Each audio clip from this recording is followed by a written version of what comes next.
మూల 1, 2, 3, 4 పాదాలు, పూర్వాషాఢ 1, 2, 3, 4 పాదాల వారు, ఉత్తరాషాఢ 1వ పాదం వారు ధనుర్రాశికి చెంది ఉంటారు. మూల, పూర్వాషాఢ, ఉత్తరాషాఢ నక్షత్రాలలో పుట్టిన వారి గురించి ఇంతవరకు ఎవరూ చెప్పని రహస్య జీవితం గురించి మీకు తెలియజేస్తాను. మరి ఆ వీడియో నోటిఫికేషన్ రావాలంటే మీరు వెంటనే సబ్స్క్రైబ్ చేసి ఆల్ అనే ఆప్షన్లో సేవ్ చేయండి. ధనుర్రాశి వారి ఆదాయం 5, వ్యయం 5, రాజపూజ్యం 1, అవమానం 5.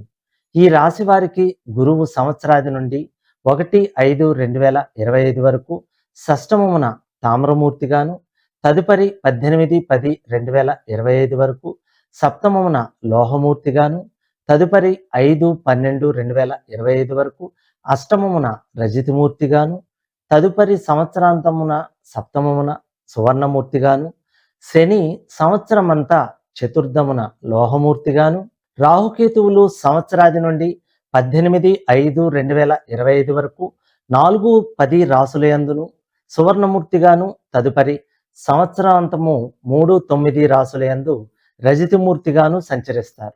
ఈ సంవత్సరం విద్య, ఉద్యోగం, వ్యాపారం, ధనలాభం, ప్రేమ, వివాహం, కుటుంబం, సంతానం, ఆరోగ్యం ఇవన్నీ కలిపి 2025లో మీ జీవితం ఎలా ఉండబోతుందో తెలుసుకుందాం. ఇది కేవలం ఒక అవగాహన కోసం మాత్రమే. స్కిప్ చేయకుండా పూర్తి వీడియో చూడండి. ఈ రాశి స్త్రీ పురుషాదులకు గత సంవత్సరం కంటే ఈ సంవత్సరం ఆనందకరంగా ఉంటుంది. జూన్ నెల నుండి చిన్న చిన్న ఇబ్బందులు వచ్చినప్పటికీ ధనం వల్ల వాటి నుండి బయటపడగలుగుతారు. ఒక సమాచారం మీకు ఈ సంవత్సరం ఉత్సాహాన్ని ఇస్తుంది. స్వయం కృషితో మీ పనులు పూర్తి చేస్తారు. ఆదాయానికి తగ్గట్లుగా మీ ఖర్చులు ఉంటాయి. గృహోపకరమైన పనులు జరుగుతాయి. పెద్ద విషయం వాయిదా పడుతుంది. విద్యార్థులు ప్రతి విషయంలో విజేతలుగా నిలుస్తారు. ఫిబ్రవరి మధ్య నుండి జూన్ మధ్య వరకు మీరు మీ కష్టానికి తగిన ఫలాలను పొందడం ద్వారా ప్రతి పరీక్షలో విజయం సంపాదిస్తారు. ముఖ్యంగా మీరు పోటీ పరీక్షలకు సిద్ధమవుతున్నట్లయితే ఈ కాలం మీకు అదృష్టాన్ని తెస్తుంది. ఎందుకంటే ఈ సమయంలో మీరు మీ అన్ని విషయాలను సరిగ్గా అర్థం చేసుకోవడంలో, గుర్తుంచుకోవడంలో విజయం సాధిస్తారు. అయితే జూన్ నెల తర్వాత ఆగస్టు వరకు ఉన్న సమయం ముఖ్యంగా విద్యార్థులకు కొన్ని సమస్యలను కలిగిస్తుంది. ఈ సమయంలో మీ మనస్సు మీ విద్యతో గందరగోళానికి గురవుతుంది. అటువంటి పరిస్థితుల్లో మీ చదువుపై మాత్రమే దృష్టి పెట్టండి. అలాగే అవసరమైతే మీ స్నేహితులు, గురువులు, ఉపాధ్యాయుల సహాయం తీసుకోండి. సెప్టెంబర్ నుండి నవంబర్ వరకు ఉన్నత విద్యను అభ్యసించే విద్యార్థులు మంచి ఫలితాలను పొందుతారు. జనవరి నుంచి ఫిబ్రవరి మధ్య కొంతమంది జీవిత భాగస్వామికి దూరంగా వెళ్లాల్సి రావచ్చు. ఎందుకంటే ఈ సమయంలో కొన్ని కారణాల వల్ల మీ జీవిత భాగస్వామితో విభేదాలు వచ్చే అవకాశం ఉంది. అందువల్ల మీ మనసులో శత్రుత్వాన్ని పెంచుకునే బదులు మీ భాగస్వామితో కూర్చుని ప్రతి వివాదాన్ని పరిష్కరించుకోవడానికి ప్రయత్నించడం మంచిదని మీకు సూచన. జూన్, జూలై మధ్య పరిస్థితుల్లో కొంత మెరుగుదల ఉంటుంది. దీని కారణంగా మీకు మీ జీవిత భాగస్వామికి మధ్య ప్రేమ మళ్లీ పుంజుకుంటుంది.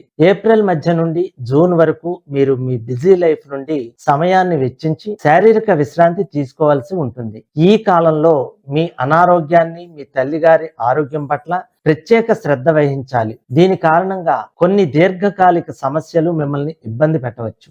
ఇది మీ మానసిక ఒత్తిడిని కూడా పెంచుతుంది. ఇది కాకుండా జూన్ నుండి అక్టోబర్ వరకు అన్ని రకాల ఇన్ఫెక్షన్స్ వచ్చే అవకాశం ఉంది. మీరు వాహనం నడుపుతున్నట్లయితే మీరు నవంబర్ నుండి డిసెంబర్ వరకు ప్రత్యేక శ్రద్ధ వహించాలని సూచన. పెద్దవారితో పరిచయాలు, ఖర్చులు అధికం అవుతాయి. ప్రతి విషయంలో ప్రత్యేక హోదా ఉంటుంది. అతి కష్టంతో పనులు పూర్తి చేస్తారు. స్థిరాస్తి వృద్ధి చేస్తారు. రుణ బాధలు కలుగుతాయి. స్నేహ బాంధవ్యములు పెరగటం, వారి వల్ల అనుకూలత, జ్ఞాపక శక్తి, మనోవాంఛలు పట్టుదలతో సాధించగలుగుతారు. ఏప్రిల్ నెల మీ కార్యాలయంలో కొంత బాధాకరంగా ఉంటుంది. అటువంటి పరిస్థితుల్లో మీరు ఏప్రిల్ నెల వరకు నిరంతరం కష్టపడవలసి ఉంటుంది. ఏదేమైనా ఏప్రిల్ నుండి ఆగస్టు వరకు మీ పరిస్థితుల్లో నిజమైన మెరుగుదల ఉంటుంది. మీ కష్టానికి మంచి ఫలితాలను పొందుతారు. దీనితో మీ పనిలో విజయం, పురోగతిని సాధించడంలో పూర్తి సామర్థ్యాన్ని కలిగి ఉంటారు. మీరు కొత్త ఉద్యోగం కోసం చూస్తున్నట్లయితే సెప్టెంబర్ నుండి సంవత్సరం చివరి వరకు ఉన్న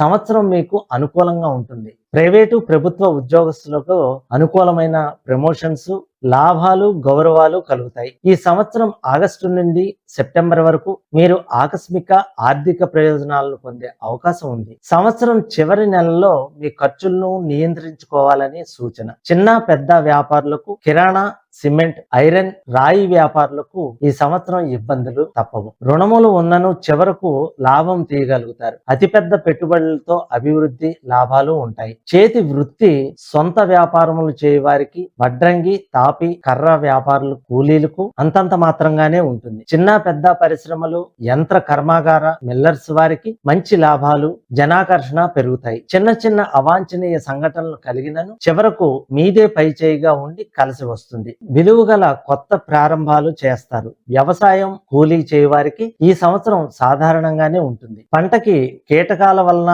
చోర భయము ఉన్నను చేతికి ఫలవంతంగానే అధిక దిగుబడి వస్తుంది. అధిక దిగుబడి కనపడుతుంది. ప్రభుత్వ రాయితీలు కలిసి వస్తాయి. టీవీ, రేడియో, సినీ, నాటక రంగస్థల నటులకు, దేవాలయాల్లో పనిచేయ వాళ్లకు మంచి అభివృద్ధి కలుగుతుంది. ప్రజలు జేజేలు పలకటం జరుగుతుంది. మొత్తం మీద ఈ రాశి వారికి శని ప్రభావం ఉన్నను కలిసి వస్తుంది. సంవత్సరం మధ్యయందు చిన్న చిన్న అవాంఛనీయ సంఘటనలు వచ్చినను వెంటనే నివృత్తి జరుగుతుంది. మనకు ఏ గ్రహాలు అనుకూలంగా ఉన్నాయి, ఏ గ్రహాలు ప్రతికూలంగా ఉన్నాయి అన్న విషయాలు మీ జాతక చక్ర పరిశీలన ద్వారా తెలుస్తుంది. ఈ గ్రహాల ప్రభావాలు మంచైనా చెడైనా మన మీద ఏ సమయంలో వాటి ప్రభావం చూపుతాయి అనేది కూడా జాతక చక్ర సూక్ష్మ పరిశీలన ద్వారా తెలుస్తుంది. జ్యోతిష్య శాస్త్రం ద్వారా తెలుసుకుని వాటికి తగ్గ పరిహారాలు చేసుకోవడం వలన ఆ చెడు ప్రభావం తగ్గుతుంది.